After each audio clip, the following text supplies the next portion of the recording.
Jake Monroe, 21, wasn't born into luck. Orphaned at age 10 and bounced from one foster home to another, he learned early that no one was coming to save him. What he did have was a mind, wired for machines. While others played video games, Jake disassembled broken lawnmowers and rebuilt them into working engines. Now he worked 12-hour shifts at Dave's Auto Repair on the outskirts of Dallas.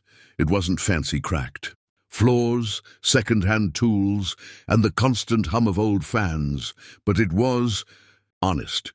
Jake had dreams of opening his own garage one day, but dreams needed money. It was a blistering afternoon when everything changed. The garage was almost empty when a sleek black Rolls-Royce Phantom rolled in like royalty. The car gleamed under the sun, drawing every eye.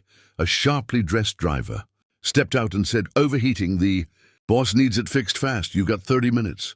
Jake didn't blink. He'd never touched a Rolls before, but machines were machines. He popped the hood and went to work, quickly spotting a rare manufacturer's error. A blocked coolant valve hidden deep inside the engine compartment. No one else in the shop would have noticed it. Jake didn't need diagnostic computers or manuals. He used his hands, a wrench, and sheer instinct. 25 minutes later, the Phantom's engine hummed smoothly. As Jake wiped his hands, the passenger door opened. Out stepped Evelyn Drake, CEO of a billion-dollar tech company, known nationwide for her brilliance and tough business reputation. She was elegant, composed, and watching him like a puzzle she wanted to solve. "You fixed it?" she asked. "Yes, ma'am," Jake replied, trying not to stare. Evelyn nodded slowly, eyes sharp. "What's your name?" "Jake Monroe," he said. "Well, Jake," she added, "it's you may have just saved my entire week." Jake didn't know what she meant, nor did he expect anything more. She got in the car and was gone in seconds. To him, it was just another job, another greasy afternoon, another engine made whole. But something about Evelyn's gaze stuck with him. He went back to work, thinking she'd forget all about it. What Jake didn't know was that Evelyn Drake hadn't been impressed by the car repair. She was struck by the boy who fixed $1 million vehicle like it was a bicycle. That moment would change both of their lives forever. 2 days later, Jake was under a rusty pickup truck when a sleek black car pulled up again. This time it wasn't the driver who stepped out, but Evelyn Drake herself. She walked straight into the shop, heels clicking against the oil-stained floor. Everyone froze. "I'm looking for Jake Monroe," she said firmly. Jake crawled out, covered in grease. "Yes, ma'am?" She handed him a card. "I'd like you to come by my office tomorrow. I have a proposition." Jake thought it was a joke, but her expression said otherwise. "It's not charity," she added. "It's a business opportunity." The next morning, Jake showed up at the towering Drake Industries headquarters, wearing his cleanest jeans and a button-up shirt. Evelyn met him in her private office overlooking the Dallas skyline. "I'm offering you a full scholarship," she said.